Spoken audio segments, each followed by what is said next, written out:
السلام عليكم أعزائي المشاهدين، أهلا بكم بالحلقة الجديدة، حلقة 26.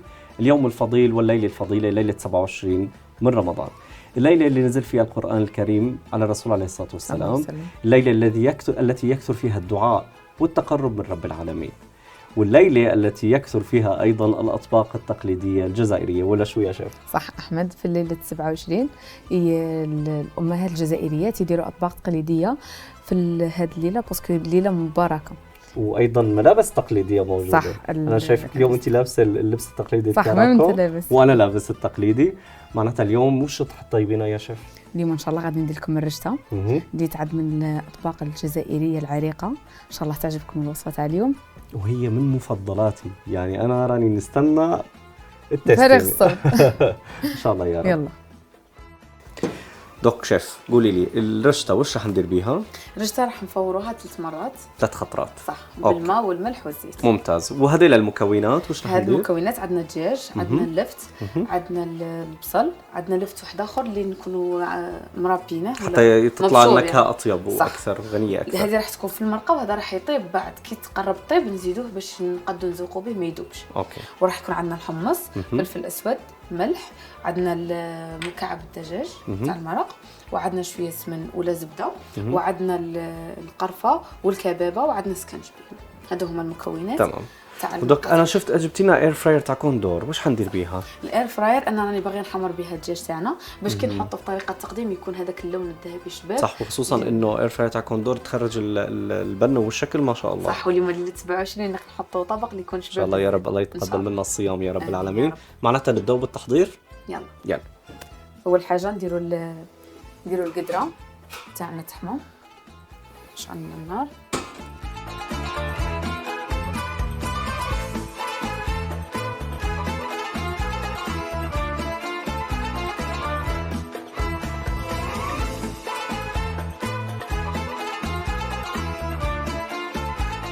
ومر ما درنا الرشته تاعنا تفور، هذه الفوره الاولى، غادي نبداو نديروا ان شاء الله المرقه تاعنا. وين غادي نسحقوا الطاجين. شعلنا النار احمد. دروك نديروا شويه تاع الزيت، شويه تاع الزبده باش نقلوا البصل تاعنا مع اللفت، ومن بعد نزيدوا الدجاج. نزيدوا الدجاج هنا. صح، باش نديروا المرقه تاعنا.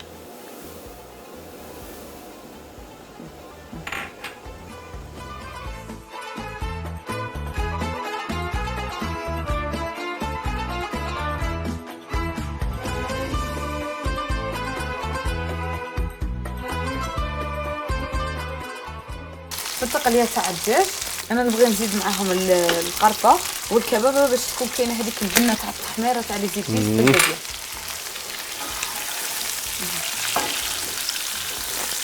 كي نقلوه شويه نزيدوا البصله تاعنا،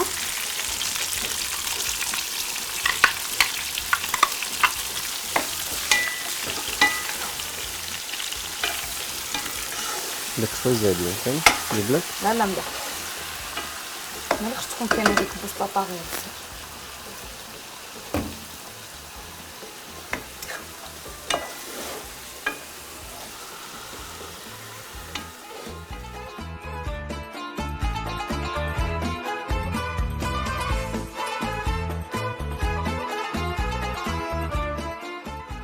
ودروك نزيد التوابل تاعنا اللي هما فلفل الكحل، صاير القرفه والكبابه رانا درناها في الدقه. داكور. نزيدوا شويه ملح، ما نكثروش الملح باسكو غادي نديروا مكعب الدجاج، ما نكثروش بزاف، شويه باسكو الاخر ثاني مالح. باش نوازنوا المرقه تاعنا نديروا مكعب الدجاج،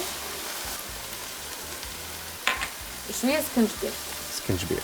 صح، نخلوهم. ودوك اللفت امتى دورهم ولا مازال؟ اللفت حتى تقرب طيب المرقه. نديروا اللفت باش ما يذوبناش في المرقه تاعنا. نديروه مع التالي كاع غير شد الطياب ويقعد قاعد بلا فورم تاعه باش كي يتحط يكون شباب في الطابله وبنين ثاني، ما يكونش طايف فوق الحق.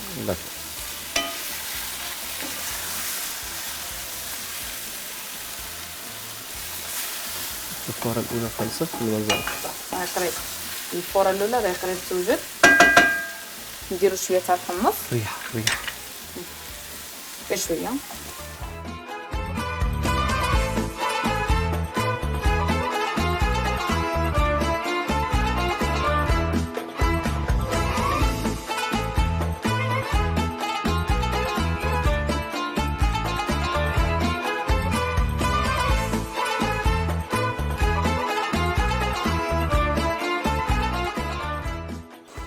دروك قلعنا الرشته تاعنا وين هذه التفويره الزوجه غادي نزيدوا لها الماء والزيت وشويه ملح ونزيدوا نفوروها للمره الثالثه.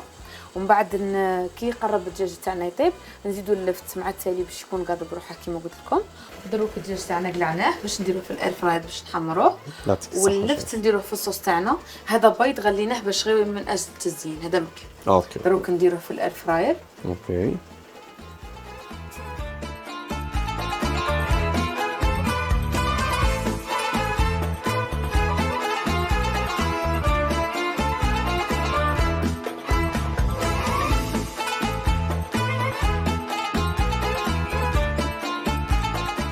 اليوم استعملنا الفريتوز اليدوية قوة 1800 واط، سعة 7.5 لتر، تطيب كمية كبيرة بلا تعب.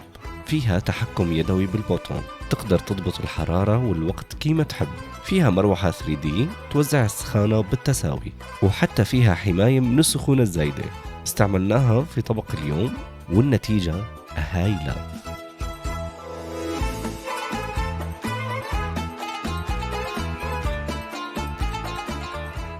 غادي نزيدوا اللفت في الصوص تاعنا. بسم الله. شم الريحه، شم ما شاء الله. شكرا. بسم الله.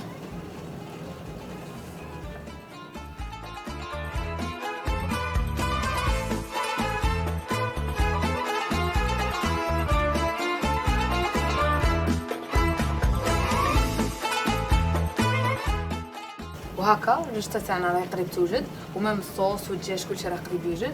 قرعوا لنا في طاوله التقديم باش تشوفوا النتيجه النهائيه تاع طبخه اليوم ان شاء الله. ان شاء الله.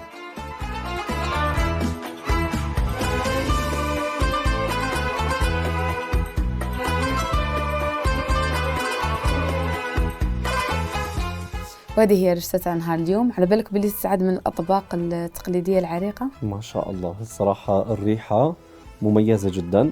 في هيك مزيج بين القرفه والبصله. هي الريحه هي لازم يعملوا لها برفيوم خاص لها. صح. يعطيك الصحه والله. شكرا احمد.